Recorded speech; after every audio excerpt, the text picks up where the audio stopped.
ao Zoom. Teremos, então, duas coordenadoras, a doutora Deise Capalbo, pesquisadora da Embrapa Meio Ambiente, engenheira de alimentos com mestrado e doutorado em bioengenharia pela Unicamp, com experiência na área de microbiologia industrial aplicada ao controle biológico de pragas, tendo coordenado diversos projetos de pesquisa e programas de cooperação internacional nesse tema. Nos últimos 20 anos, participou da regulação e avaliação de risco de OGM, sua biossegurança em fóruns nacionais e internacionais. É membro do ILSE Brasil desde 2009 e coordenadora científica da Força Tarefa de Biotecnologia, que está oferecendo esse webinar. A Sara Kadri é jornalista e gerente de comunicação de relações institucionais da Futura Gene, subsidiária de biotecnologia da Suzano. Sua experiência inclui os processos de comunicação institucional, gestão da reputação organizacional, relacionamento com stakeholders e questões relacionadas à sustentabilidade. Na Futura Gene, participou ativamente do processo de aprovação regulatória para uso comercial do primeiro eucalipto geneticamente modificado no mundo. É graduada em comunicação social pela PUC Campinas e possui especialização em marketing organizacional pela Unicamp. Sara e Deise, é com vocês. Muito obrigada a todos e tenhamos um ótimo webinar. Muito obrigada, Flávia, pela introdução. Obrigada a todos pela presença. Eu vou agora apresentar nosso primeiro palestrante desse webinar, o Dr. Paulo Barroso. Dr. Paulo, muitíssimo obrigado por aceitar o nosso convite para fazer parte desse bate-papo. Um privilégio tê-lo aqui conosco. Tenho certeza que essa conversa será muito rica. Dr. Paulo é engenheiro agrônomo pela Universidade Federal de Lavras, mestre em energia nuclear na agricultura pelo SENA da USP, doutor em genética e melhoramento de plantas pela Exalc. Pesquisador da Embrapa desde 2001, ocupando desde 2018 o cargo de supervisor do grupo de monitoramento territorial estratégico da Embrapa Territorial. Foi chefe adjunto de pesquisa e desenvolvimento da Embrapa Arroz e Feijão, de 2012 a 2014, curador do Banco de Ergoplasma de Algodão da Embrapa e membro de diversos comitês da Embrapa, com destaque para o Comitê Técnico de Avaliação de Projetos em Rede, MP2, de 2008 a 2012, e do Comitê de Gestão da Programação de 2012 a 2014, responsável por aprovar e gerir a programação de toda a empresa. Membro da CTNBio em mandato anterior, de 2006 a 2010, e renomado membro em 19, mandato vigente até 2021. Eleito pelos membros da CTNBio, nomeado pelo Ministério do MCTI em abril de 2020, como presidente da CTNBio. Doutor Paulo, eu vou deixar as palavras com o senhor. Eu só quero relembrar a todos os participantes que vocês podem enviar perguntas pelo chat a qualquer momento durante as apresentações. Ao final das duas apresentações, a gente vai, mesmo com esse atraso, a gente vai encontrar um tempinho para responder algumas das perguntas enviadas por vocês, tá bom? Fique à vontade, doutor Paulo, por favor. Boa tarde a todos. Acho que gostaria de agradecer muito ao Wilson a possibilidade de estar aqui, muito a Sara pela introdução que ela fez, a Deise, a Flávia, todas as pessoas que tornaram possível a gente estar hoje aqui para poder conversar. E eu preparei uma apresentação que eu vou tentar também fazer com que ela fique mais... deixa eu tentar compartilhar minha tela com vocês primeiro. É isso daqui. Vocês me avisem na hora que vocês estiverem vendo? Estamos vendo, doutor. Então, tá bom. Perfeito. Deixa eu só minimizar aqui para eu poder enxergar também. Pronto. Bom. Então, foi pedido que eu falasse alguma coisa a respeito da biossegurança de OGM, como ela é conduzida, como essa análise de risco é conduzida. Então, vamos lá. Eu acho que eu vi que tem muitas... Engraçado que não está mudando, agora vai mudar. Né? O engraçado que tem... engraçado não. Tem muitas pessoas que já sabem o que é a CTNBio, o que ela faz, o que é a OGM, mas eu imaginei que algumas pessoas pudessem ter algumas dúvidas, então vou fazer uma rápida introdução a respeito do que é a CTNBio. Então, a CTNBio é a Comissão Técnica Nacional de Biossegurança, ela foi criada em 95 e recriada em moldes um pouco diferentes em 2005. E ela está vinculada ao Ministério da Ciência, Tecnologia e Inovações. Ela regula as atividades com OGM no Brasil. Tudo que se faz com OGM no Brasil é feito de acordo com as normas da CTNBio e com autorizações da CTNBio ou da CEIBio, que são credencia instalações, autoriza experimentos, produz normas que regulamentam todos o manuseio do país Também avalia o risco de OGMs e, a partir dessa avaliação, de uma análise de uma avaliação de risco, ela faz as recomendações para a liberação comercial. E ela é composta por 54 membros, 27 titulares e 27 suplentes. Eu gosto sempre de salientar essa questão dos titulares e suplentes, porque, ao contrário de muitas outras comissões, os suplentes trabalham tanto quanto os titulares. Eles frequentam as reuniões, eles dão pareceres regularmente, eles só não votam quando na reunião da plenária. E, necessariamente, os membros são doutores, e tem uma série de outras coisas que colocam, entre as quais com notório saber. Eu queria deixar claro, assim, embora o tema de OGM envolva diversos aspectos, o escopo da CTNBio é exclusivamente de segurança biológica. A CTNBio trabalha exclusivamente com saúde animal, com saúde humana e questões relacionadas ao meio ambiente. Aspectos sociais, aspectos econômicos, aspectos de pertinência ao país não são do escopo da CTNBio. A CTNBio faz uma avaliação técnica a respeito desses três temas: saúde animal, saúde humana e meio ambiente. Essas outras questões, se forem pertinentes, se houver questionamentos e se houver necessidade, elas são tratadas pelo Conselho Nacional de Biossegurança, que toma uma decisão de Estado. Então, esse Conselho Nacional de Biossegurança, os membros são ministros do Estado brasileiro. Então, eles se reúnem, discutem essas outras questões e tomam as decisões, mas quando demandados. Quando não demandados, o que vale é a avaliação técnica da CTNBio. Bom, e segundo a Lei 11.105 de 2005, que é a Lei de Biossegurança, ela define o OGM como um ser vivo que teve seu material genético, DNA ou RNA, modificado por meio de qualquer técnica de engenharia genética.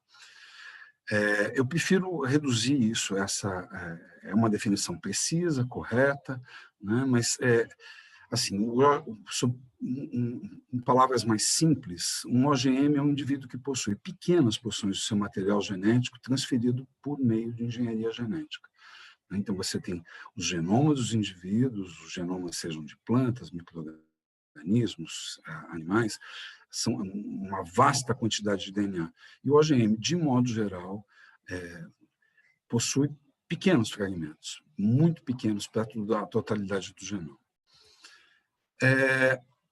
E a engenharia genética vem no sentido de complementar as coisas que o melhoramento convencional faz, né? Então, o que o melhoramento convencional faz? Ele transforma as espécies, transforma os biotipos utilizados pelo homem em biotipos e espécies ainda melhores para a humanidade.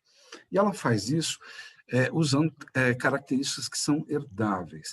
E são herdáveis quando se há fusão de gametas. Então, é necessário que haja sexo para o melhoramento poder desenvolver materiais melhorados, né? Então, a fusão dos gametas femininos e masculinos, sejam de plantas, sejam de animais, dessa fusão você tem uma mistura de genes de diferentes indivíduos e você faz uma seleção entre esses indivíduos. Então, o melhoramento genético convencional, ele necessita que haja compatibilidade sexual.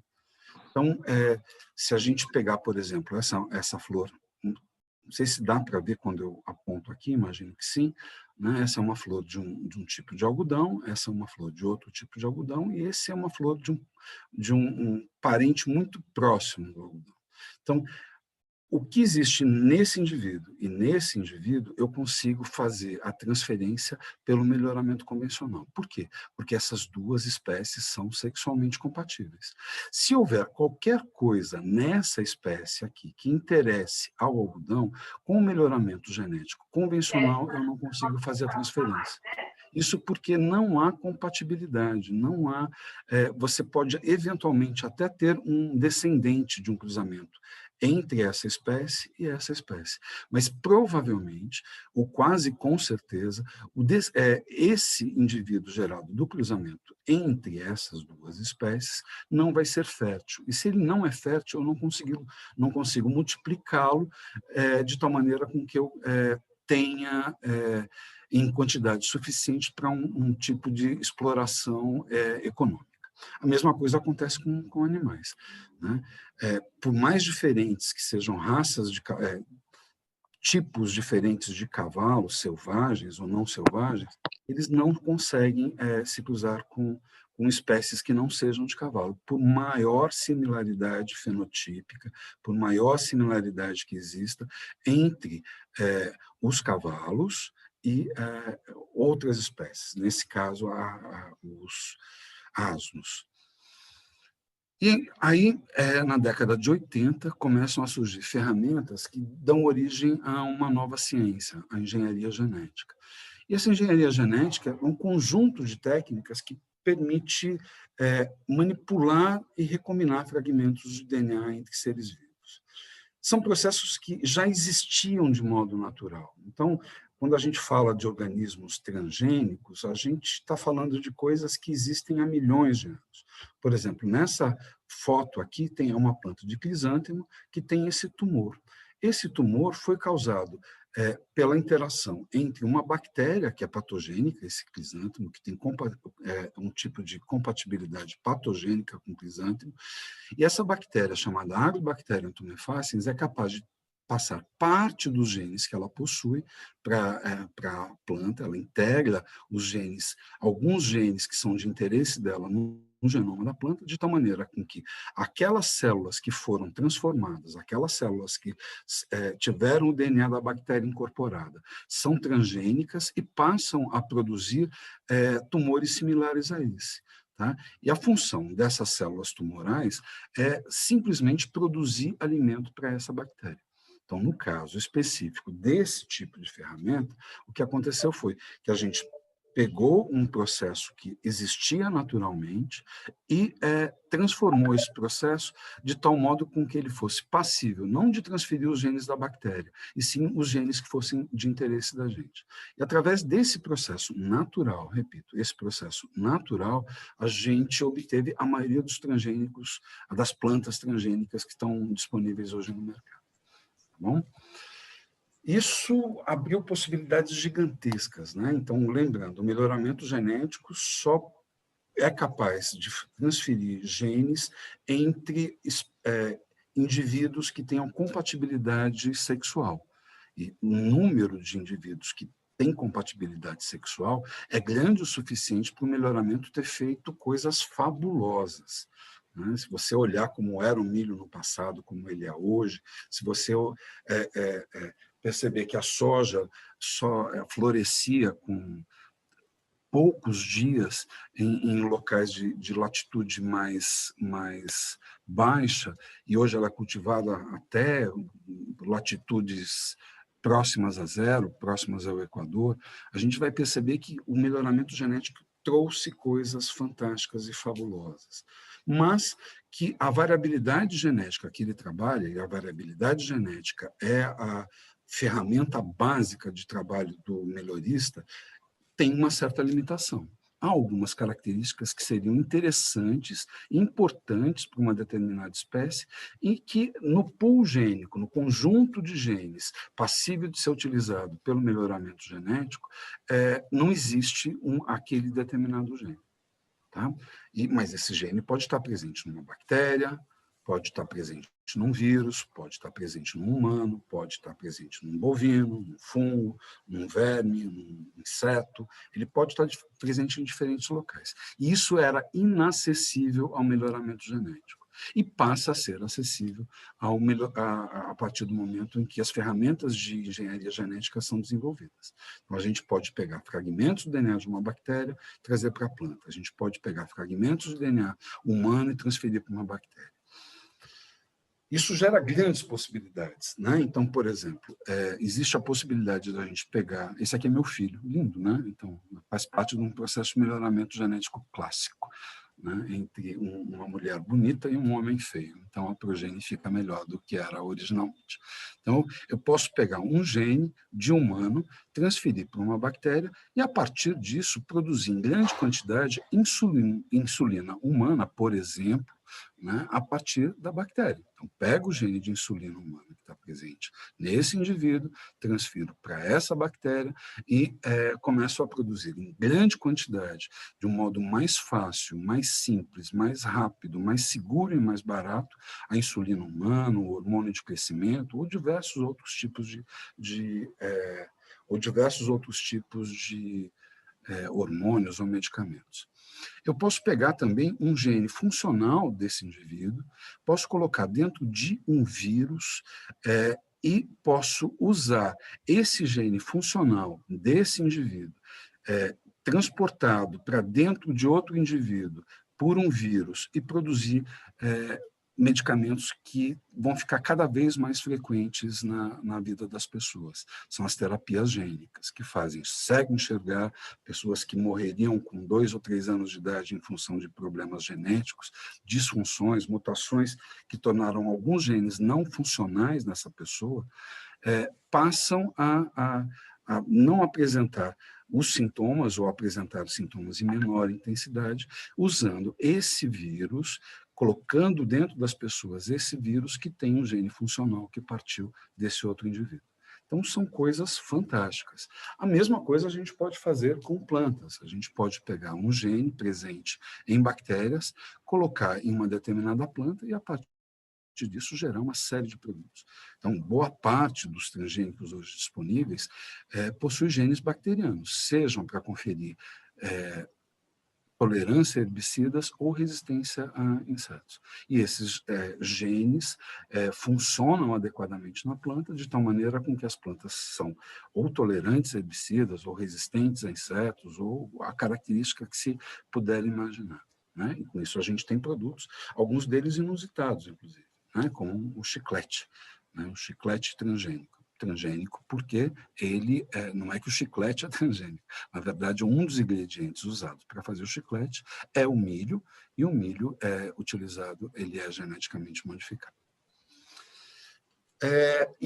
Essas grandes possibilidades podem ser usadas para o bem, nesses exemplos, como nesses exemplos que eu coloquei para vocês, ou para o mal. Eu posso também, ao invés de produzir a insulina, eu posso produzir em larga quantidade, de um modo muito mais fácil, mais barato e mais rápido, um veneno. Posso pegar, por exemplo, uma toxina presente na mamona, chamada ricina, muito tóxica, um dos venenos mais fortes que existem na natureza, e posso produzir isso em grande escala numa bactéria. Nada impede que se faça. E para coibir esse tipo de uso, o mau uso da tecnologia, foi criada leis de biossegurança em praticamente todos os países do mundo. No Brasil foi criada uma lei anterior, que foi revogada por essa lei 11.105. E dentro dessa lei tem um arcabouço cujo objetivo é garantir o bom uso da tecnologia. E para que se garanta o bom uso dessa tecnologia, uma das coisas que se coloca dentro dessa lei de biossegurança é que a CTN-Bio, vocês devem se lembrar, formada por 54 doutores, que trabalha com questões relacionadas à saúde humana, animal e ao meio ambiente, vai tomar uma decisão técnica de biossegurança a respeito de diversos aspectos, inclusive da liberação comercial. E muito se fala, né? Assim, tem muita gente contrária a isso. Não consigo imaginar uma razão científica que dê suporte a isso, mas tem muita gente contrária, né? E tem muita coisa no imaginário das pessoas, se coloca, né? Comida Frankenstein, que isso faz mal, que altera muito a planta. Eu queria mostrar para vocês 2 exemplos. Essa foto aqui é de um feijão convencional, né? Então, um feijão com folhas, se vocês tiverem boa vontade, vocês vão ver flores aqui, as flores do feijão são pequenas, vagens do feijão. E esse aqui, cadê você, meu bem? Tá aqui. E esse aqui do lado é um feijão transgênico. Então, vamos lá. feijão convencional, feijão transgênico. Do ponto de vista morfológico, eles são idênticos. A diferença que eles têm um em relação ao outro é exclusivamente devido aos genes do próprio feijoeiro. O transgênio que está presente nesse feijão aqui não mudou em nada, em nada. A anatomia da planta não mudou em nada. A constituição do alimento que essa planta vai produzir em relação ao feijão convencional. E o mesmo vale para o milho. Esse é um milho convencional e esse é um milho transgênico.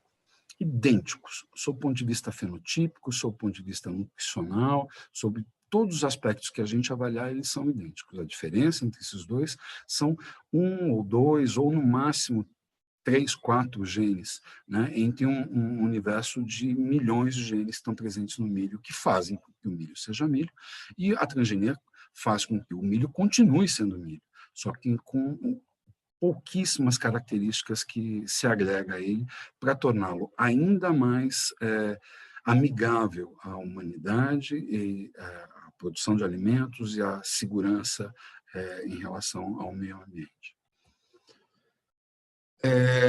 E a avaliação de biossegurança que a CTN-Bio realiza começa lá no início do processo, desde o credenciamento das instalações, verificando se essas instalações são seguras, se estão ok, se os experimentos que se planejam podem ser realizados com segurança dentro de um determinado laboratório, ou uma casa de vegetação, ou um campo experimental. Também passa pela avaliação do projeto, passa pela avaliação de ensaios que vão ser realizados em contenção e ensaios realizados a campo. Tá?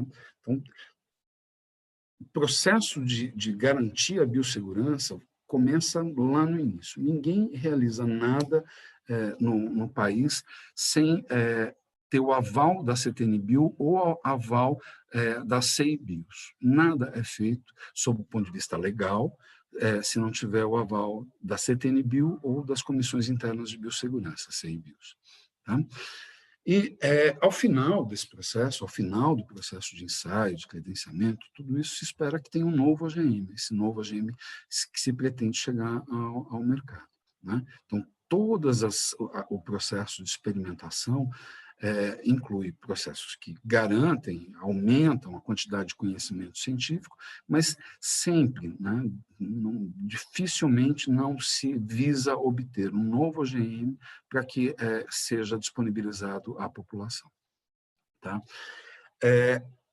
E para que ele seja finalmente disponibilizado para a população, ele passa por uma avaliação de liberação comercial. Isso está dentro do escopo da Resolução Normativa 24.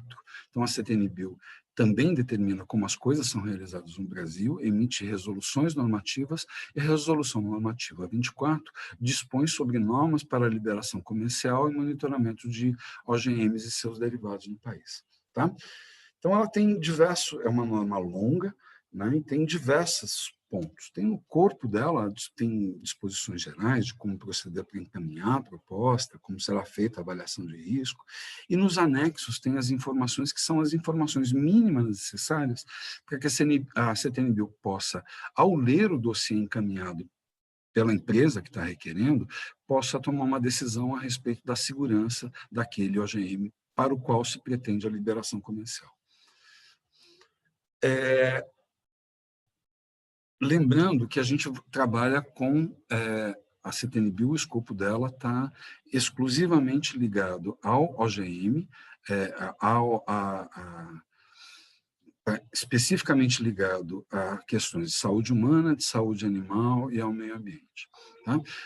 E para proceder isso, a gente tem partes específicas dessa normativa em cada uma delas.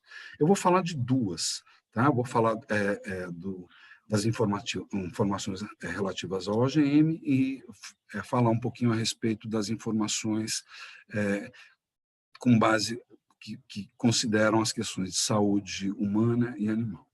Nessas questões relativas ao OGM, se pergunta todas as coisas possíveis para entender o que foi feito. Né?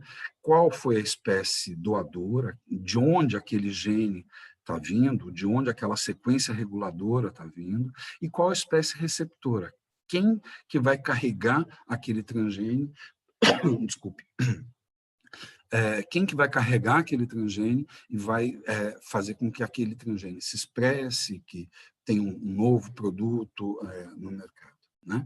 O que se quer, né? O que se pretende com esse novo transgênio, né? O que se fez, do ponto de vista molecular, nesse processo de engenharia genética, uma descrição detalhada de todas as etapas que foram realizadas, o que foi inserido, de que modo foi inserido, todos os detalhes possíveis para que se entenda o processo de obtenção desse OGM. Uma caracterização completa também desse OGM, quantas cópias do transgênio foram inseridas, aonde elas foram inseridas, eventuais efeitos fenotípicos desejados, indesejados, e por aí vai. Se joga na parede, se pisa, se faz para que todas as informações importantes para a tomada de decisão estejam presentes no processo. Tá? Então, são 14 questões que são colocadas para fazer uma descrição precisa do OGM. No anexo... Paulo, se o senhor me permite, só gostaria de pedir para o senhor tentar concluir em cerca de 5, 7 minutos, tá bom? Okay. Para a gente depois ter um tempinho das perguntas. Obrigada. Tá certo. No anexo terceiro, então, no anexo segundo, a gente, essa resolução normativa solicita informações em relação ao OGM. No anexo terceiro, considerações a respeito do risco à saúde humana.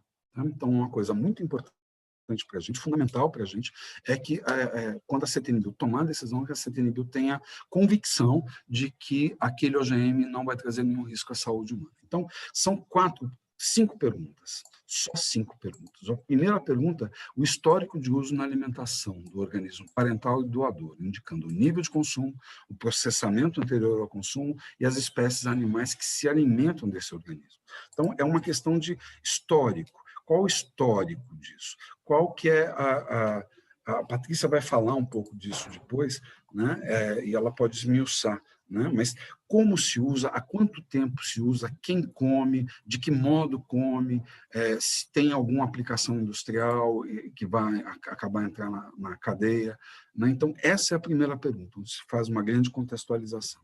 A segunda solicita comparações quanto à composição química e nutricional entre o OGM e o não modificado, seja in natura ou após processamento. Tá? Então, o que se pede?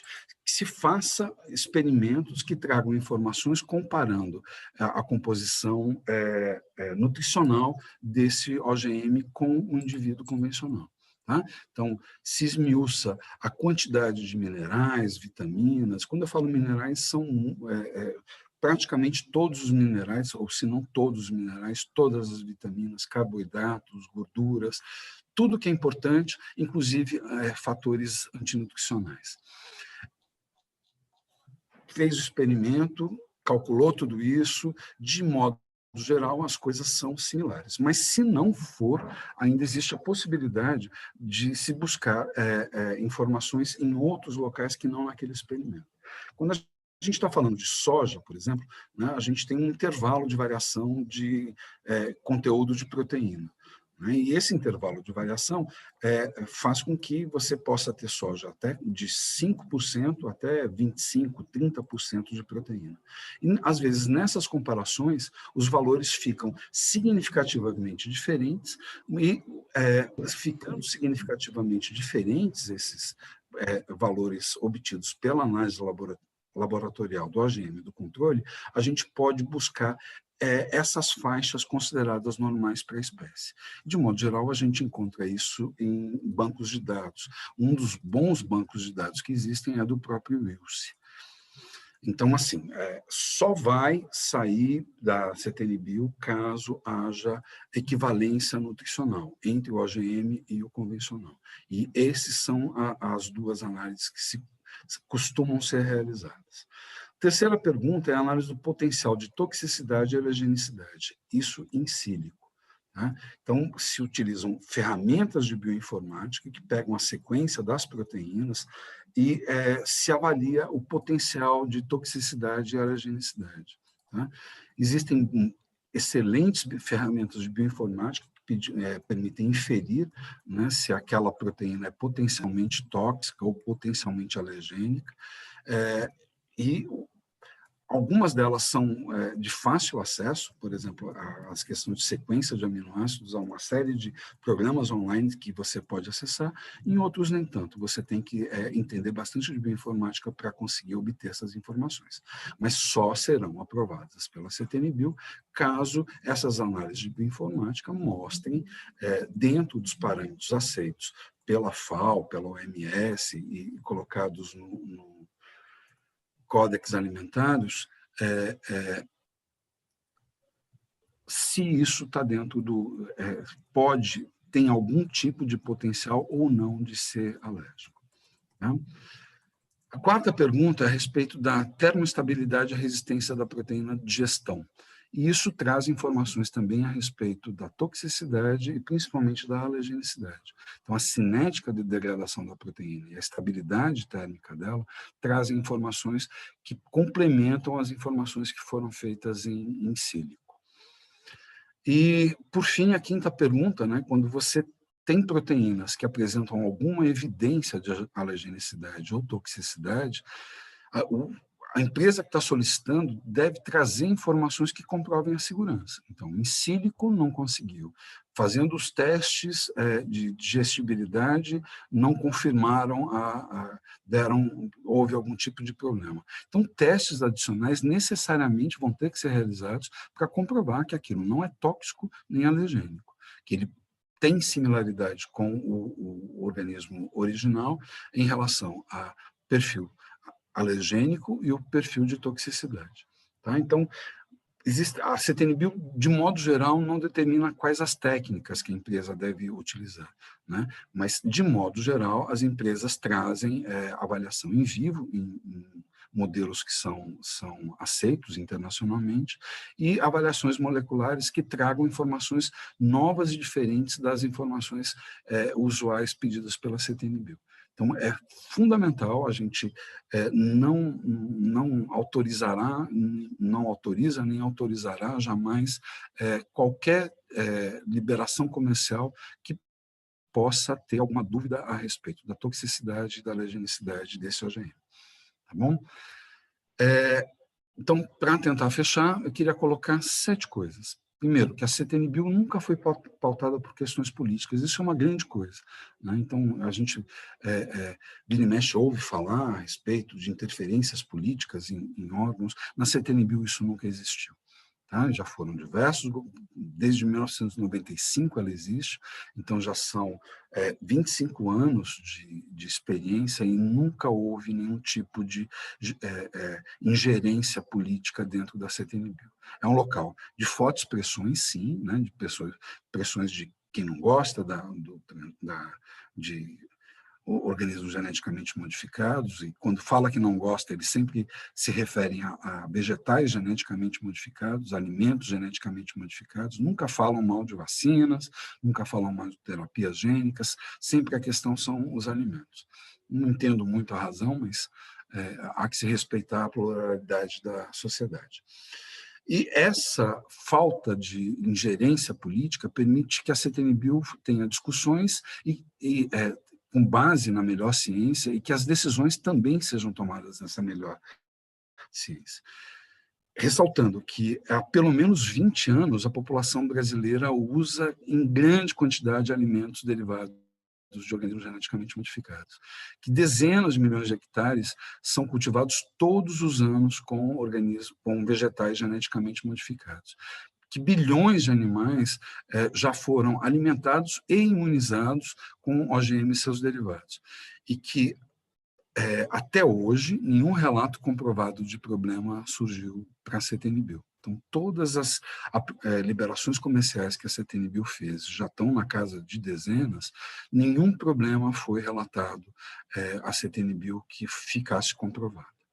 Tá? Então, isso traz uma grande segurança para a CTNBio de que o processo que ela vem desenvolvendo tem sido eficiente e eficaz. E que o que nos traz ainda mais segurança é que há inúmeros relatos que comprovam a segurança do que foi autorizado. Né? Então, isso é um motivo de orgulho da CTNBio e, ao mesmo tempo, uma coisa que nos traz uma grande responsabilidade para que o que vem sendo feito bem feito, continue sendo bem feito. E, por fim, quero falar que essa questão do T, o T está presente exclusivamente em alimentos transgênicos. Medicamentos derivados de OGM não possuem o T, nada possui o T. E, dada a segurança dos alimentos geneticamente modificados, a configuração do T não é muito adequada. Ela lembra um risco que, na verdade, não existe. Né? O T está presente nos alimentos muito mais para um direito de escolha do que um possível mal. O CNBio tem feito todas as coisas de tal maneira com que os processos que chegam e as liberações comerciais que são realizadas trazem segurança. Então, a aprovação da CTNBio, na minha opinião, não deveria resultar num T como esse, e sim num T como esse. Um escudo de proteção da população brasileira, garantindo que aquele alimento, de fato, ele é seguro, derivado de OGM, seguro e que pode ser consumido sem preocupação pela população. Tá bom?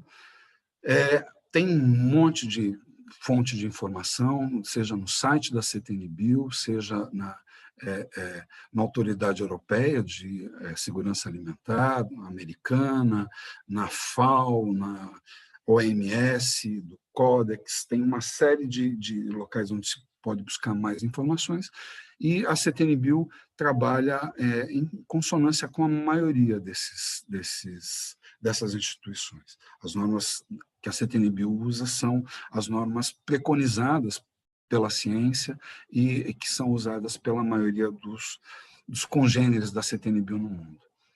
E queria convidar vocês a assistir às reuniões da CTNBio.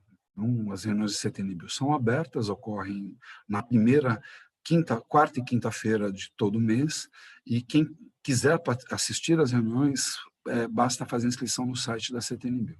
Agradeço novamente o convite, e queria deixar uma frase que eu adorei, que eu vi no Twitter há pouco tempo, né? Uma frase que o Greenpeace colocou, né? Que se confia na ciência, que mostra que as vacinas são ferramentas de saúde públicas vitais, isso falando em relação à pandemia. E eu queria deixar claro que, à exceção de uma das vacinas que está sendo produzida no Brasil, todas as demais vacinas são geneticamente modificadas, são transgênicas e estão sendo avaliadas também pela CTNBio, não só pela Anvisa, mas também pela CTNBio.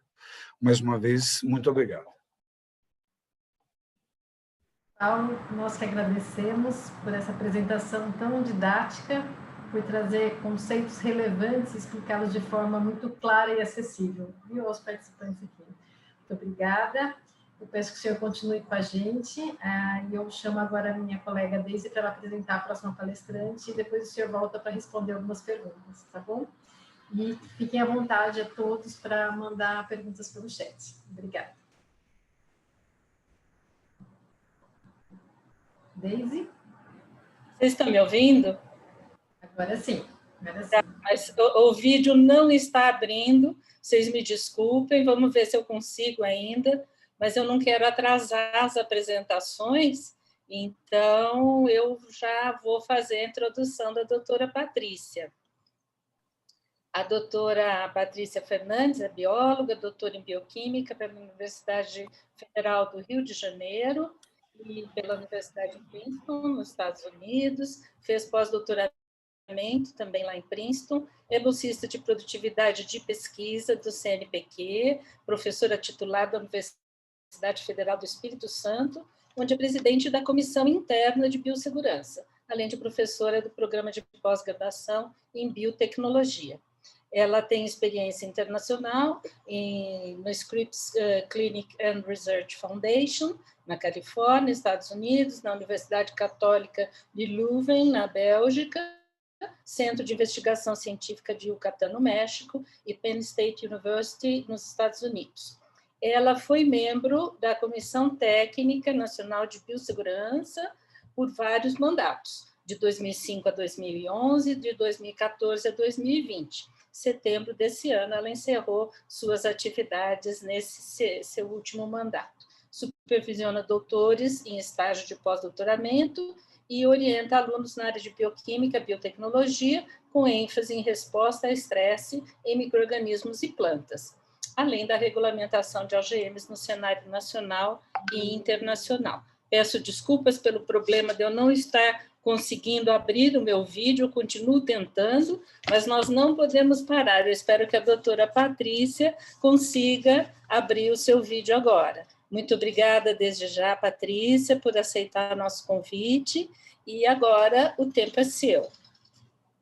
Muito obrigada, doutora Deise e demais colegas do ILSE. É um grande prazer estar aqui com vocês e poder compartilhar um pouco desse meu tempo aí de 15 anos trabalhando na CETEM-Bio. Terminei no mês passado, nesse meu tempo lá, e espero poder dividir com vocês um pouquinho desse meu conhecimento. Vou, então, compartilhar a minha tela.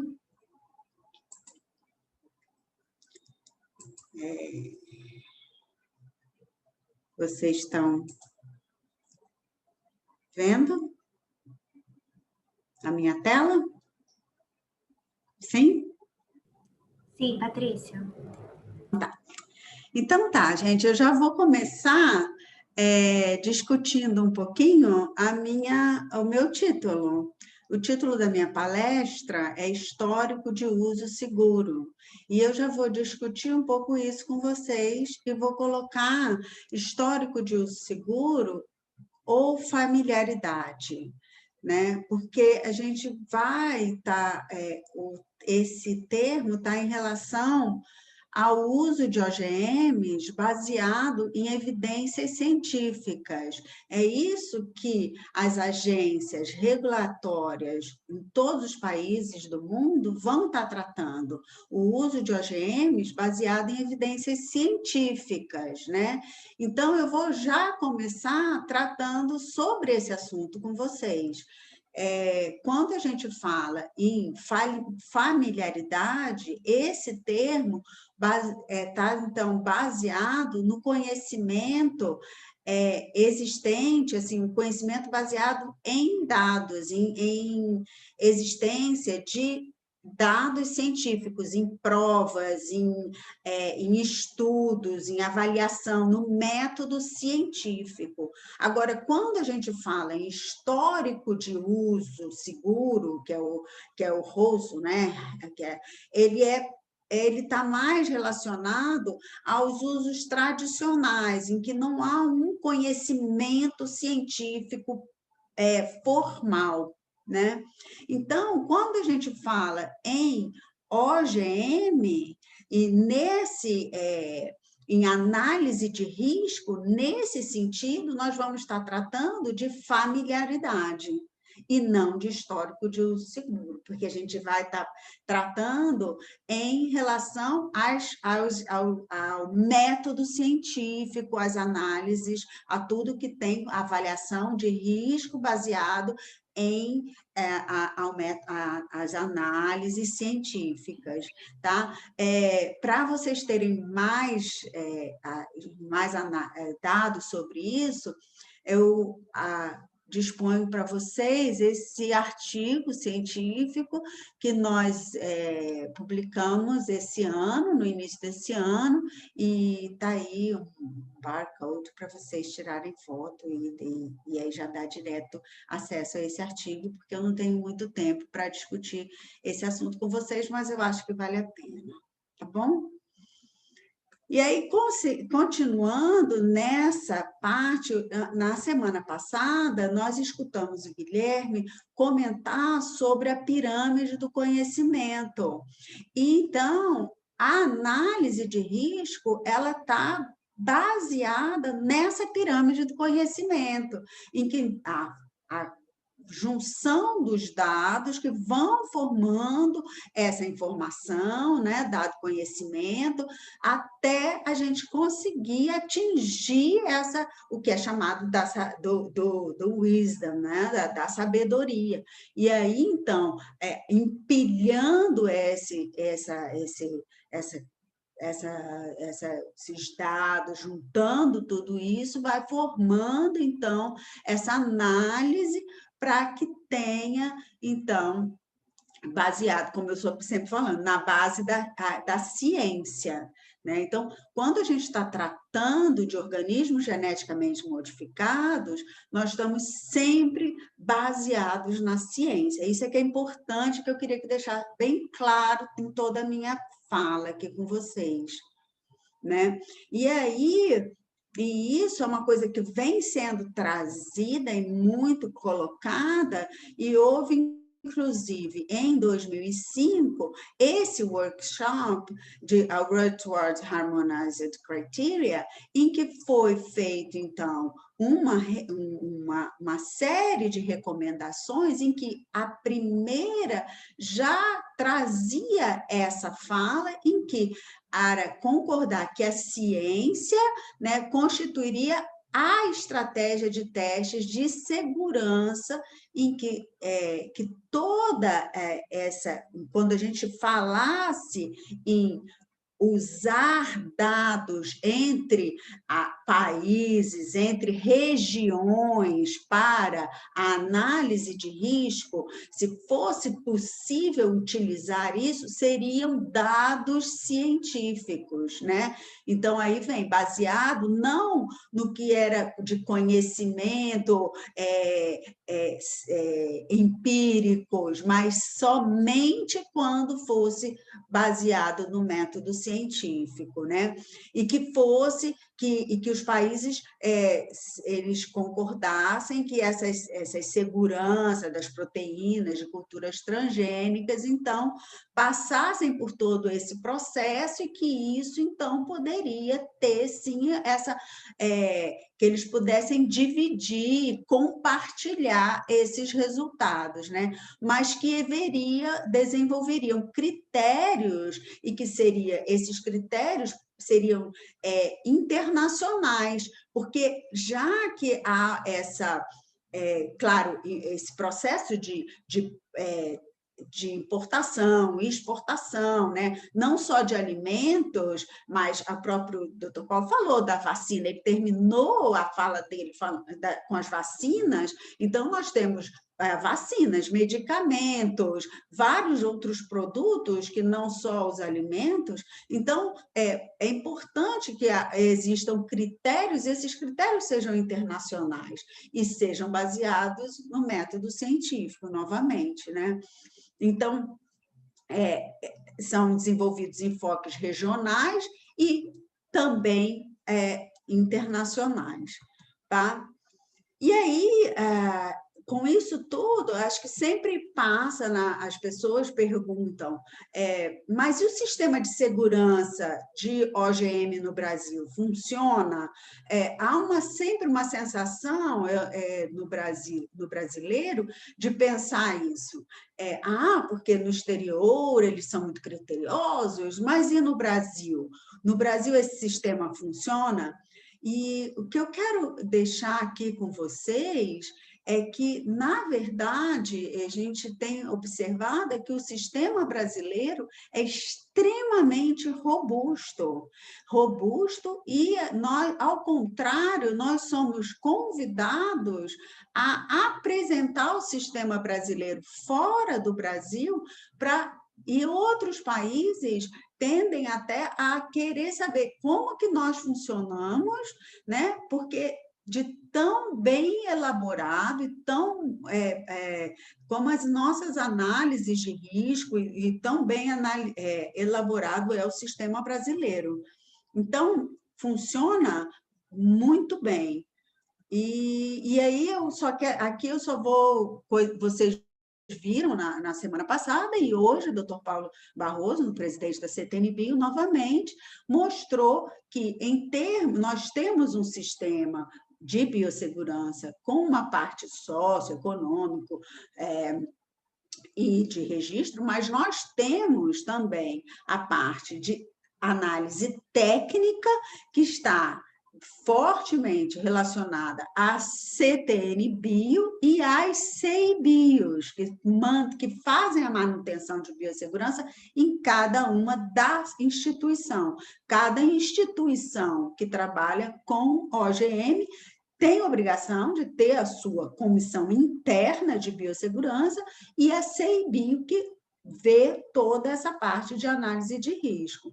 E a CTN-Bio, isso é muito legal na própria Lei de Biossegurança, que ela já prevê isso, que a CTN-Bio, o doutor Paulo mostrou para a gente, que ela é composta de doutores com notório saber, então essas pessoas já estão acostumadas no seu dia a dia a estar o tempo todo lendo, observando as publicações científicas, e ela está o tempo todo, a CTN-Bio, sendo recebendo essas informações científicas, né? Então, isso é o dia a dia dessas pessoas, e é o dia a dia da CTN-Bio, receber as informações científicas, né?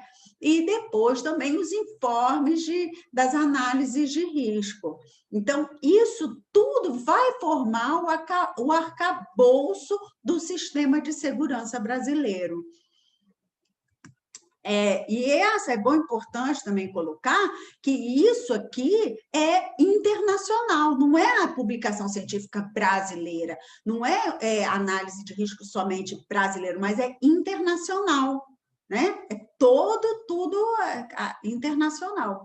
Uma coisa também que é importante, o doutor Paulo Barros já comentou, né? E eu só quero enfatizar em termos da competência, do que está dizendo a lei no seu artigo 6º, que os membros da CTN-Bio têm reconhecida competência científica, e também no seu artigo 10, eu acho que isso é muito importante na nossa lei, que já a lei trata sobre isso, que cabe à CTN-Bio supervisionar o desenvolvimento e progresso técnico e científico. Então, tá ali, quando a gente fala de familiaridade, isso está previsto na lei brasileira, né? Está previsto na lei, então, está aí. Então, a avaliação de risco e familiaridade, como eu digo para vocês, está previsto na lei. E aí, quais são os fatores que tratam de uma avaliação de risco de OGMs? Bem, toda avaliação de risco, ela é caso a caso. A abordagem é escalonada, tem um peso na evidência e um enfoque comparativo. Mas, então, peso na evidência, familiaridade. E enfoque comparativo também está relacionado à familiaridade. Se você faz uma comparação, você está relacionando a familiaridade, né? Então, a própria avaliação de risco, ela tem essa relação com a familiaridade, né? Então,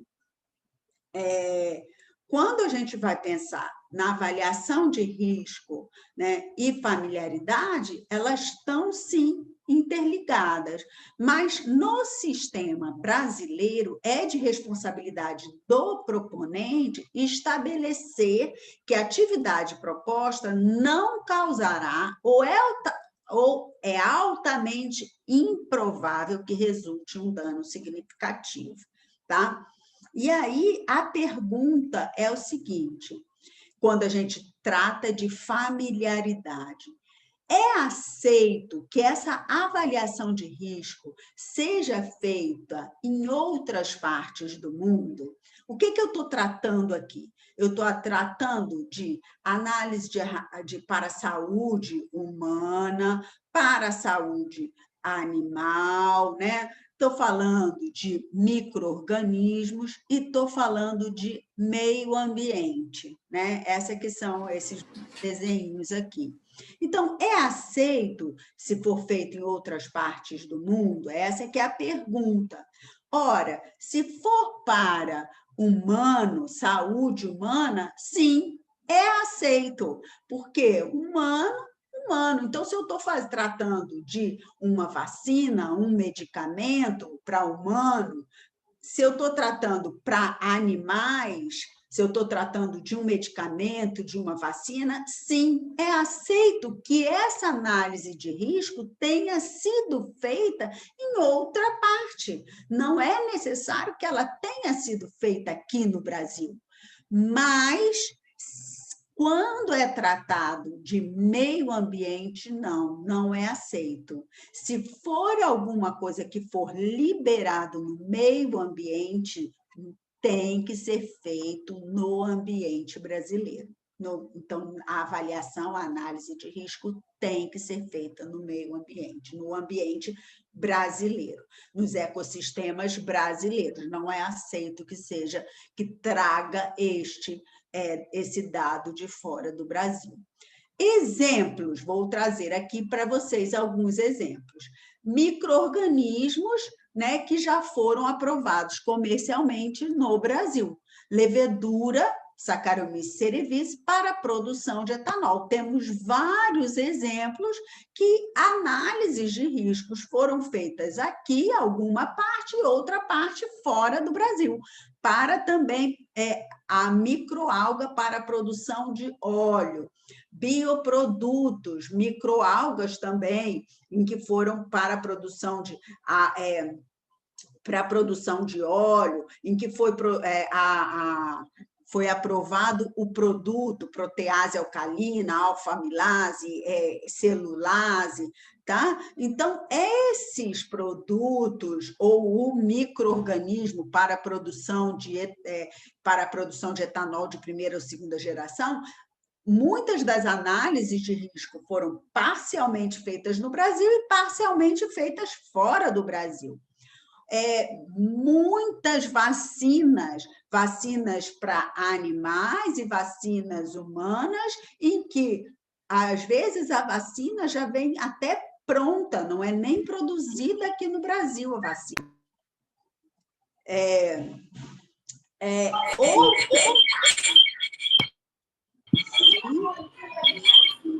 Oi? Acho que alguém está com o microfone aberto. Outra coisa também, gente, estes milhos, eles foram aprovados somente para consumo, eles eram para importação, o milho para consumo humano e animal, não foram para plantar no Brasil. Então, eles não iam ser liberados no meio ambiente brasileiro, porque eles foram importados diretamente para o consumo animal. Então, não houve a necessidade de se fazer análise de risco no meio ambiente, certo? Outro também já é uma nova resolução normativa, que é específica para micro-organismo, uma resolução normativa muito moderna, que foi feita, né, pela CTN-Bio, e essa, então, tem várias coisas, e que já específica para micro-organismos, e essas, então, olha, várias leveduras para a produção de etanol, enzimas, né? E também produtos derivados de MGM, que novamente parte foram analisados no Brasil e parte analisados fora do Brasil. E ainda agora isso são consultas em relação a isso, são as técnicas inovadoras de precisão. O que significa isso? São essas novas técnicas, principalmente que a gente mais ouve falar é o CRISPR, que até ganhou, né, as duas pesquisadoras ganharam o Prêmio Nobel esse ano, em que a modificação genética em que não há introdução de um gene exógeno, por isso não é um transgênico, né? E por isso essas empresas, elas consultaram a CTN-Bio, porque essa modificação, ela poderia ser alcançada por um melhoramento clássico, né? Então, elas consultam a CTN-Bio para, no caso, se seria realmente um considerado um OGM ou não OGM. Então, nós temos esses todos aí que foram, então, avaliados e a CTN-Bio considerou como não OGM. Tá, Sara, já sei, já terminei, Sara, já terminei.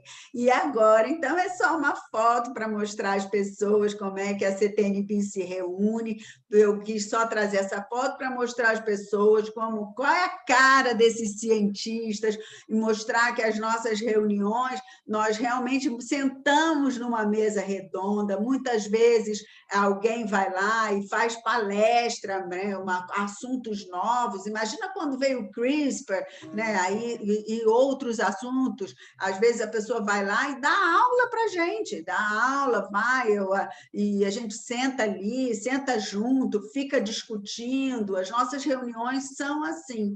Eu quis trazer mais para mostrar às pessoas como são as nossas reuniões, como são as reuniões da CTN-Bio. E para mostrar também para vocês que às vezes é divertido. O pessoal vai lá, invade, né? faz uma balbúrdia, faz um movimento, fala mal, aí fala mal, mas não sabe muito bem do que está falando, vai falar agrotóxico mata, faz aquela confusão, mas e a gente explica, como o doutor Paulo Barroso explicou, a CTN-Bio não é política, a gente não trata dessa parte socioeconômica, política, nós tratamos eu agora nem sou mais membro, né? Saí já, mas é importante deixar claro, ela trata da segurança do OGM e não do agrotóxico, né? E nada dessa situação. Mas, minha gente, eu não sou mais, saí, terminou o meu mandato, e eu sou professora aí da UFES e estou à disposição de vocês lá. Muito obrigada.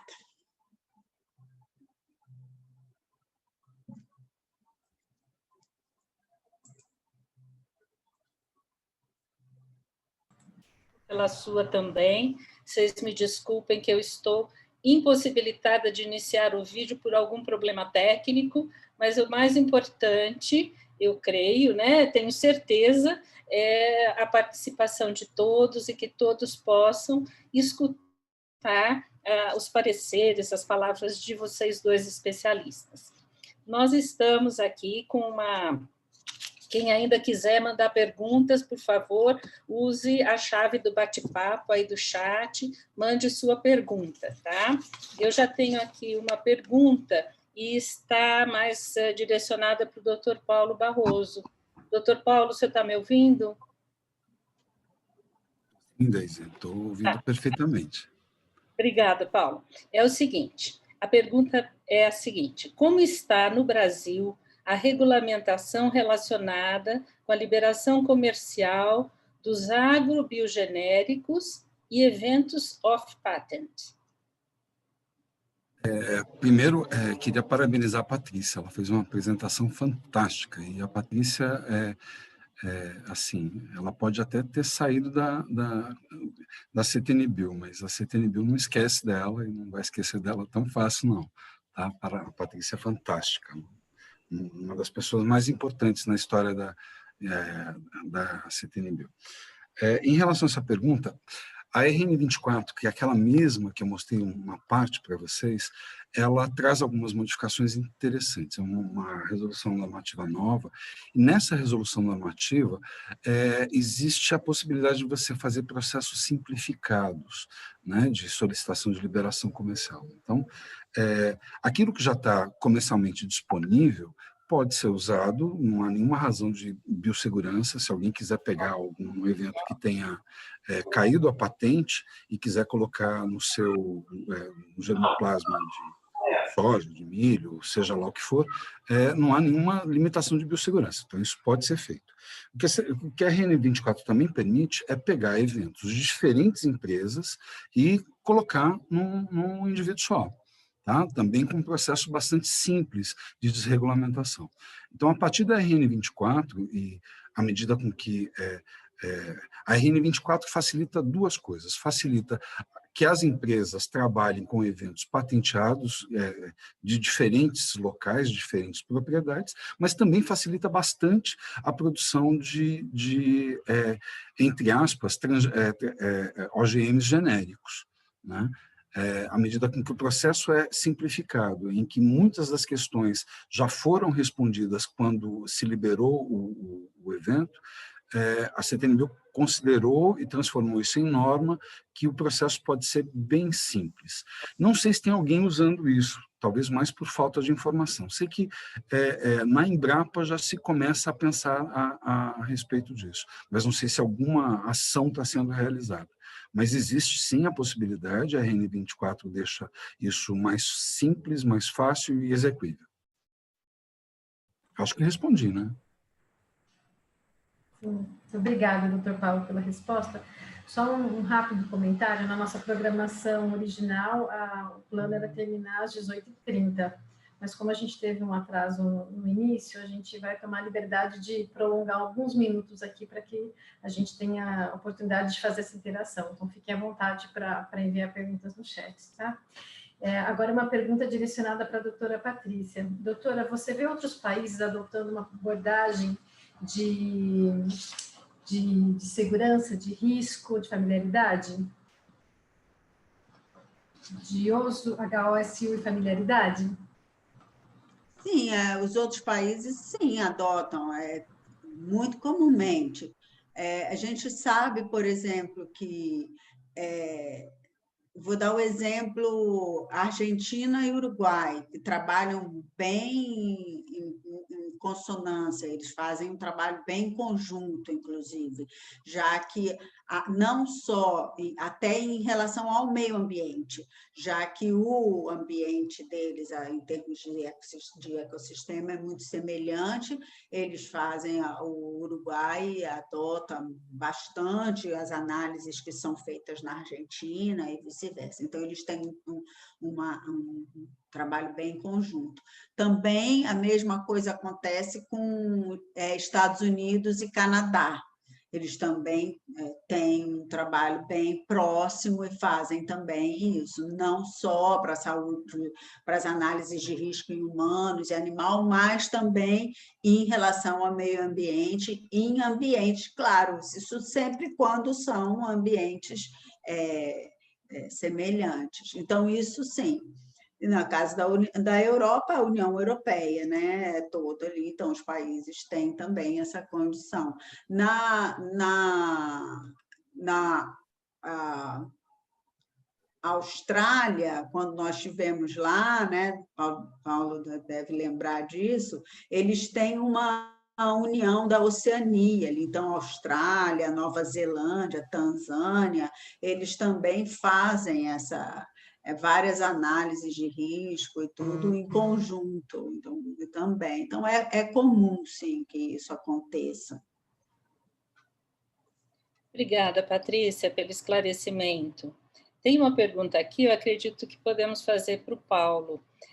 Como a CTNBio gerencia ou avalia o potencial de risco toxicológico dos OGMs a longo prazo?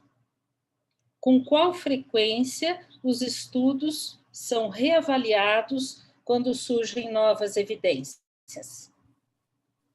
Então, surgiu nova evidência, imediatamente a CTNBio tem que ser comunicado, imediatamente é um exagero, mas, salvo engano, surgiu a nova evidência, tem um prazo curto, salvo engano, 30 dias, para que se comunique, né? Agora, a CTNBio faz também, se há qualquer evidência de que aquilo possa ter algum problema, tem um processo de acompanhamento, né, que a gente chama de monitoramento pós-liberação comercial. Se há alguma evidência que aquilo pode fazer mal à saúde humana, à saúde animal ou ao meio ambiente, a CTNBio vai colocar condicionantes e vai também fazer um acompanhamento de perto, exigindo relatórios, uma investigação, um acompanhamento frequente da empresa em relação àquele tema e relatórios anuais. Se não estiver sob monitoramento uma determinada questão e alguma coisa eventualmente passar pela CTNBio e causar problema posterior, é isso que eu falei, assim, 30 dias depois, a gente tem que ser notificado, e uma vez notificado, a gente vai avaliar aquilo que aconteceu e tomar alguma decisão, né? Desde aumentar as restrições até retirar a liberação comercial. Mas não há assim, tirando essas questões que estão relacionadas ao monitoramento, os outros é uma observação daquilo que vem acontecendo na literatura científica, em diferentes fontes onde possa surgir essa informação. Obrigada, doutor Paulo. Agora, uma pergunta que eu vou direcionar para a doutora Patrícia. Doutora, já que existe segurança de uso, né, existem vários casos e o longo tempo de liberação de OGMs, onde se encontram esses estudos, evidências, de forma mais simplificada, ou uma coletânea que possa ser acessada por leigos, pela sociedade em geral? Desculpa, podia... Uma coletânea sobre o quê?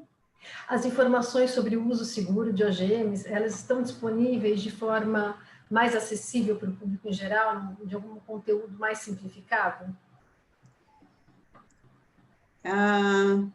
Eu acho que existem várias plataformas. A própria, acho que a própria CTN-Bio tem essas informações. Eu acredito que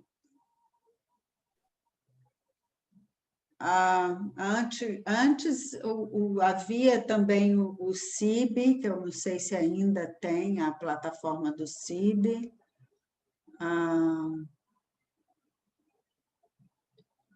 Existem...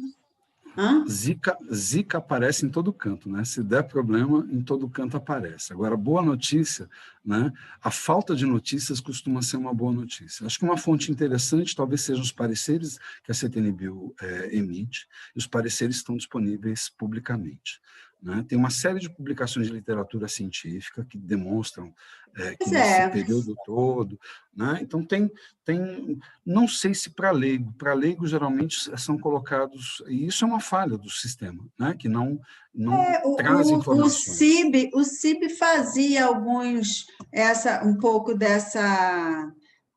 Fazia um pouco disso, fazia umas folhetos, uns negócios desse em português, né? E em inglês a gente tem algumas coisas também. Ultimamente tem acho que é interessante também, da Natália Pasternak, eu não lembro o nome daquele site dela, talvez a Daisy lembre, esqueci o nome do... Questão de Ciência. Isso. Que ela tem trazido coisas muito interessantes ali, que eu acho que vale a pena também, que ela desmistifica e mostra assim, os dados científicos.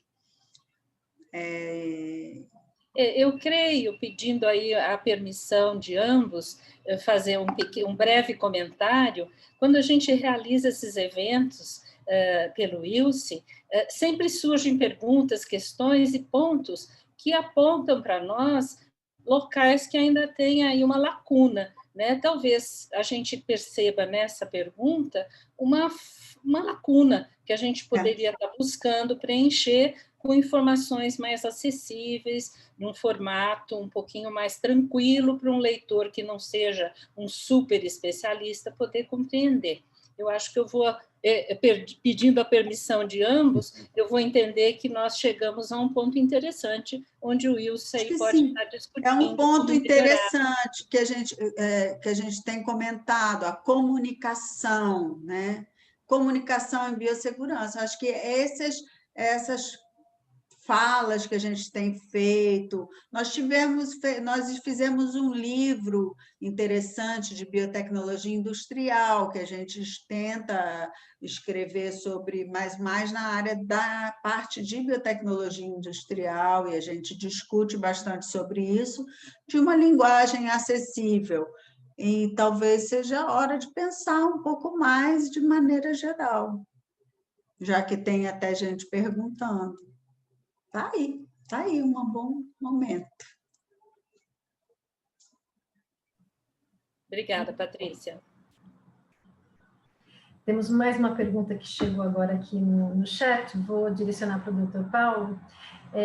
O CRISPR é uma técnica de engenharia genética, mas pela RN16 o produto final pode não ser considerado um OGM, correto? Mesmo tendo passado por técnicas de engenharia genética, isso não acaba indo contra a definição de OGM que está na Lei de Biossegurança? Então, a RN16, ela permite sim que se considere como não OGM, que se trabalhe como não OGM, o material que é gerado por CRISPR, né? Isso foi um processo de uma longa discussão dentro da CTN-Bio e fora da CTN-Bio. Teve um encontro, a Patrícia, inclusive, que promoveu, que organizou todo o encontro da CEI-Bios em 2018, né, Patrícia?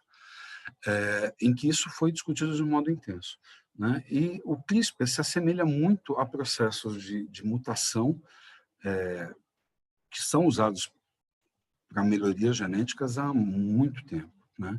Só que ele é mais preciso nisso. Enquanto a mutação você tem que esperar um evento aleatório acontecer, aonde você quer, sem que haja nenhum efeito deletério em outros locais, né? sem trazer mais complicações, o CRISPR vem e faz isso com maior precisão.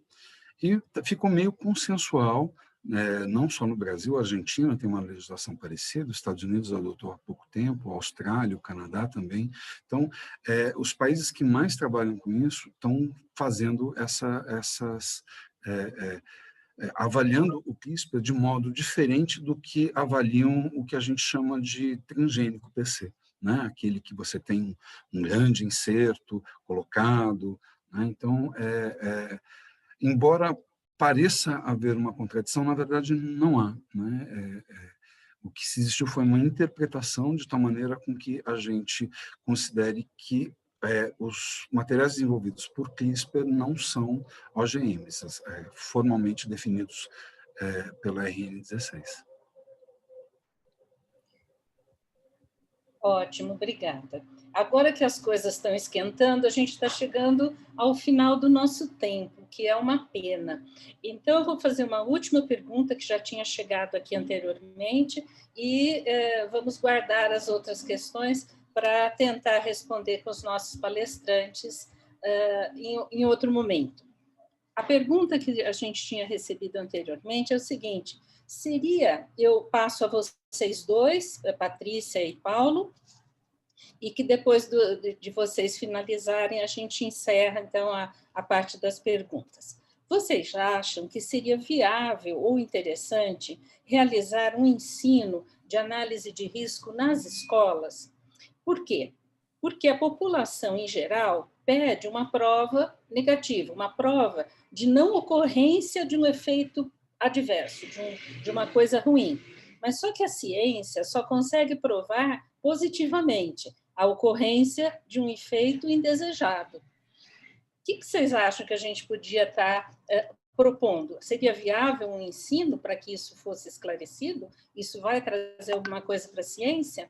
Fica a pergunta para ambos. Posso? Doutor Paulo, quer começar? Pode começar, Patrícia, fica à vontade. Eu acredito que, primeira coisa, desde pequeno, desde de jardim de infância, deva-se estudar e entender o método científico. Antes de pensar em análise de risco ou qualquer coisa, desde pequenininho, e isso a gente vê em vários lugares, e não algumas escolas, bem aqui no Brasil, talvez algumas escolas possam fazer isso, mas muito poucas.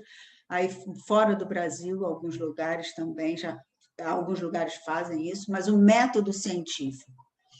E se as crianças, desde pequenas, elas estudarem o método científico, isso já vai ficar claro para elas, né? E, além de tudo, a partir do momento que elas estudem, desde pequenas, o método científico, elas passam a ter...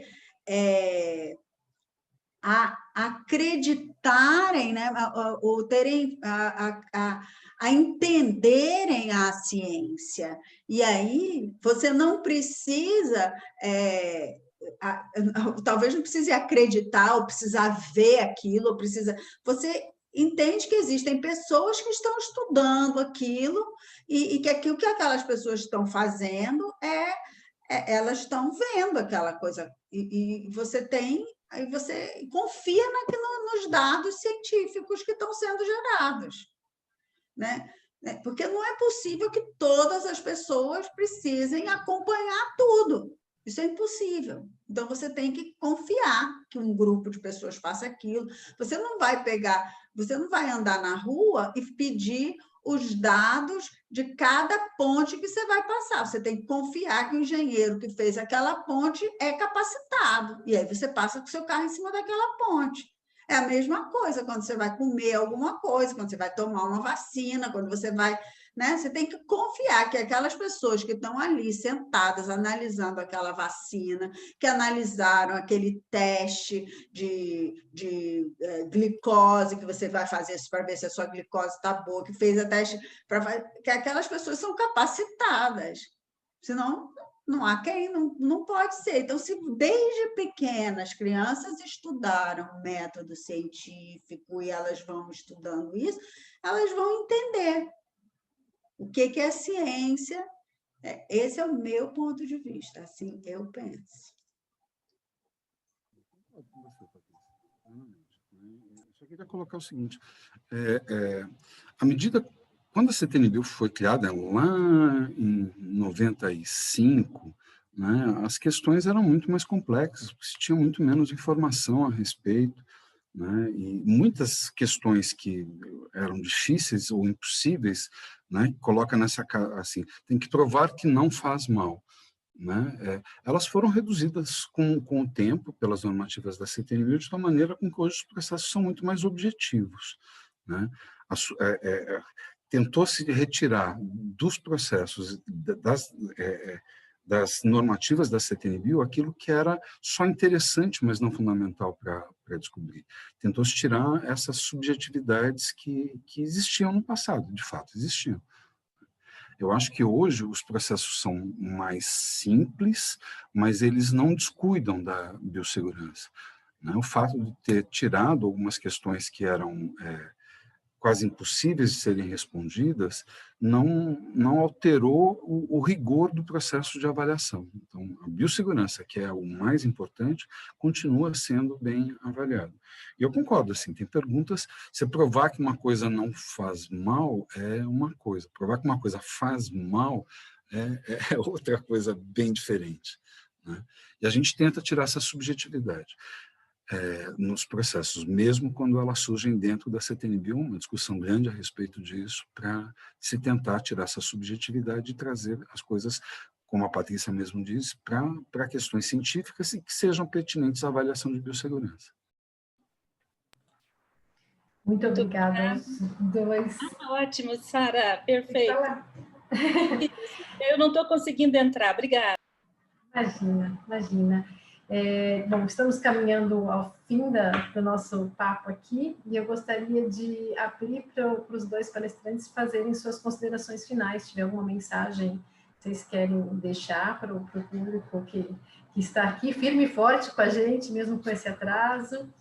Então, fiquem à vontade, quem quiser começar, algo breve, mas que vocês tenham essa oportunidade de deixar suas considerações para o fechamento.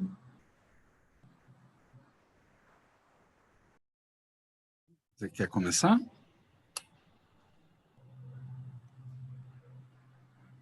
Dr. Paulo, quer começar? Então, vou começar para terminar, né? Então, mais uma vez, queria agradecer muito ao Wilce, é um prazer estar aqui com vocês, e informar que sempre que a CTNBio for convidada para um evento, a CTNBio vai estar presente, né? Com amigos do Wilce, isso é mais prazeroso, mas se nos convidarem para um evento em um ambiente hostil, a gente vai estar presente também, porque a gente preza muito pela transparência do processo. A gente quer discutir com a sociedade e sempre expor o que a gente faz para a sociedade, para que a gente tenha um feedback e possa melhorar as coisas que a gente faz no cotidiano. E eu repito, assim, eu tenho plena convicção de que tudo aquilo que a CTNBio liberou para uso comercial, ele tem um nível enorme de segurança. Né? Repetindo, são 20 anos de uso intensivo. Não tem um dia que alguém não vista uma roupa ou não use um alimento que não contenha OGM. A gente está consumindo há muito tempo numa escala diária isso, não é eventualmente, numa escala diária. Mais do que a gente come, ainda tem bilhões de animais, bilhões de aves que estão crescendo e sendo colocadas num processo de produção de carne, estão se alimentando todos os dias, basicamente, de vegetais geneticamente modificados. E que, repito, assim, a falta de notícia sempre é uma grande notícia. Né? Não há nenhum relato de problema, e vocês podem ter certeza, se houver algum problema, o primeiro lugar onde vai bater é lá na CTNBio. E ao contrário, né? Enquanto as pessoas ficam falando que os problemas que são colocados, de modo geral, não são problemas de segurança, não são problemas relacionados ao uso seguro desses alimentos, a efeitos ambientais negativos, não, estão, de modo geral, relacionados a questões socioeconômicas que não dizem respeito diretamente aos organismos geneticamente modificados. E como a Patrícia bem mostrou, ninguém fala muita coisa a respeito de medicamentos, de hormônios, de vacinas, de enzimas, dos milhares de aplicações de OGMs que a gente tem na sociedade. Né? E que é com grande prazer que a CTNBio verifica essa segurança que as análises permitiram e que nos traz bastante responsabilidade.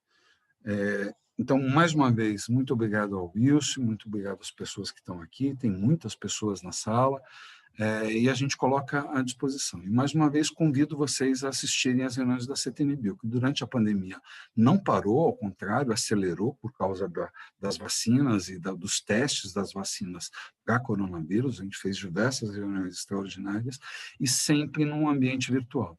Então, está muito fácil assistir uma reunião da CTNBio, não precisa ir mais a Brasília, só ter um computador e acesso à internet. Então, mais uma vez, obrigado, um forte abraço a todos. Nós aqui agradecemos, doutor Paulo. Doutora Patrícia, por favor, suas considerações finais. Muito obrigada pelo convite. Podem me convidar outra vez, já aceitei. Eu acho que eu fico com pena de ser virtual, eu gostaria de estar junto com todos vocês, eu acho que presencial é sempre ótimo, a gente está ali juntinho, discutindo, mas, por outro lado, eu acho que essa coisa de ser virtual tem a vantagem de poder abranger, né, tanta gente de longe. Eu já vi aí que perguntas de uma ex-aluna que está na Colômbia, que já participou aí, então acho isso fenomenal também. Então, a gente vê que isso tem essas vantagens. E só queria colocar uma coisa, Paulo, você já tem meu voto para o seu T verde. Nós, inclusive, escrevemos um artigo, e quem quiser procurar, depois eu posso até mandar o artigo a respeito dessa coisa do labeling, né? Que realmente isso é uma coisa muito louca isso. Então, acho que a gente uma boa discussão essa também. Então, minha gente, acho que é um assunto que a gente tem muito que falar e a gente está aí sempre pronto para essa discussão. E também agora já temos mais uma tarefa, né?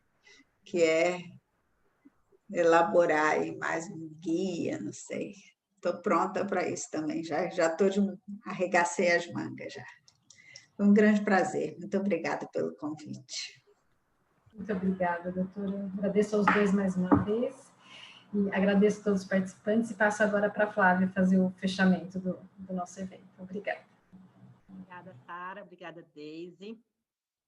Gostaria de agradecer também às excelentes palestras e palestrantes, Dr. Paulo, doutora Patrícia, foram realmente muito boas. Gostaria de agradecer aos participantes que estão até agora conosco, por mais que esse atraso tenha sido chato, né, essa questão do técnica que nós tivemos, então, mais uma vez, desculpa por esse ocorrido, e muito obrigada por estarem aqui conosco até agora.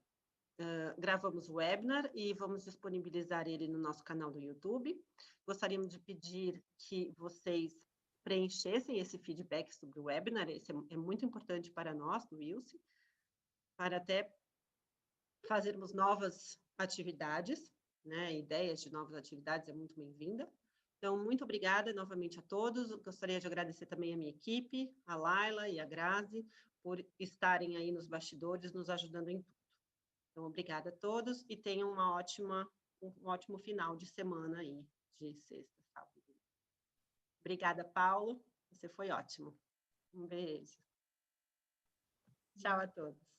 Obrigado também. Tchau.